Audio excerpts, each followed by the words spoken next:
Қайырлы кеш қыздар, каналыма қош келдіңіздер. Менің есімім Дана Мырзакулова. Бүгін сіздерге манты, пельмен, вареникидің қамырын жасайтын боламыз. Видео көбірек шығу үшін міндетті түрде лайк басып, видеоны соңына дейін көріңіздер. Ал ендеше кірісейік. Ең әуелі суды зуаласы енді сіздердің үйлеріңіздегі адамдарға байланысты. Примерно бір 2 зуала қылсаңыздар да болады, немесе 1 зуала қылсаңыздар да болады, өздеріңіздің қалауларыңыз. Мен примерно бір 200-250 граммдай қостым. Және бір жұмыртқа, тұз дәміне қарай. Және де ең соңында ұнды қосатын боламыз. Он міндетті түрде ситадан өткізілген болуы қажет. Міне, су, жұмыртқа, тұз. Енді ұнды қосамын. Және осыны қамыр етіп илейтін боламын. Қамырды міндетті түрде 3-4 рет июін осылай басып тұрасыздар. Содан кейін барып, қамырды жайып, начинкасын қосатын боламыз. Қамырымыз дайын болды. Міне, енді осыны астына ұн сеуіп, жайып шығамыз. 2-ке бөлсеңіздер де болады, ол уже өздеріңіздің қалауларыңыз. Қамырды ұн сеуіп отырып, жайып шығатын боламыз.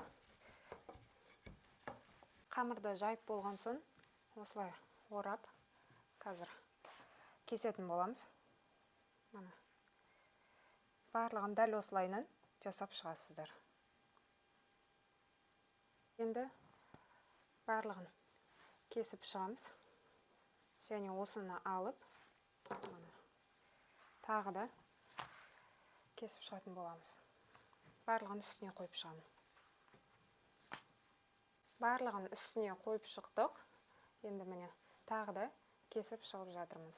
Қазір енді начинкасын жасайтын боламыз. Все, дайын. Қамырды жайып болған соң біз начинкаға кірісеміз.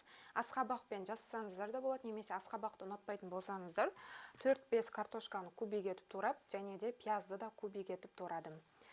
Одан кейін өздеріңіз ұнататын фарш, міне, сиырдың еті болсын, жылқының еті болсын, өздеріңіз ұнататын фаршқа.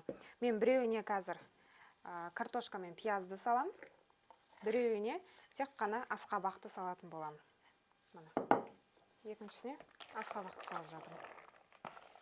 Өздеріңіз көп ұнататын болсаңыздар, көп қосыңыздар, егер аз ұнататын болсаңыздар, аздау етіп қосыңыздар. Енді осыған тұз бен бұрышты дәміне қарай сіздерге байланысты болады. Мына. Все, тұз және де бұрыш. Осыны жақсылап араластырамыз. Егер тұзы аз болып жатса, тұз қоссаңыздар болады. Дәл осы және асқабақпен.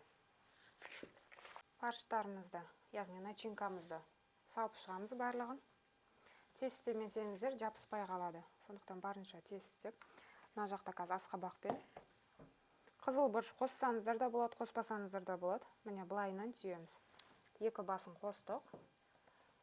Енді табаны міндетті түрде майлап аласыздар. Кейбіреулер мантының үстінде майлап жатады. Мен бірақ олай майламаймын. Тым майлы болып кетеді. Тек қана табанын астын ғана кисточкамен майлап аламын. Суды қайнатып қоямыз. Барлығын дәл осылай жасап, 40-45 минутқа саламын. Міне, дәл осылай болады. Үстіне май, еш нәрсе жақпаймын, тура осылай саламын. Қыздар, міне мантыны 45 минуттай қайнатып алдық. Мантаваркада дайын болды. Подлива жасасаңыздар да болады. Пияз, сәбізбен.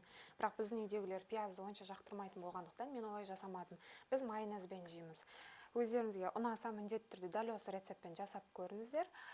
Және де комментарий қалдыруды ұмытпаңыздар. Достарыңызға, құрбыларыңызға видеоны WhatsApp желісі арқылы переслать етіп жіберсеңіздер болады. Каналға тіркеліп қойыңыздар.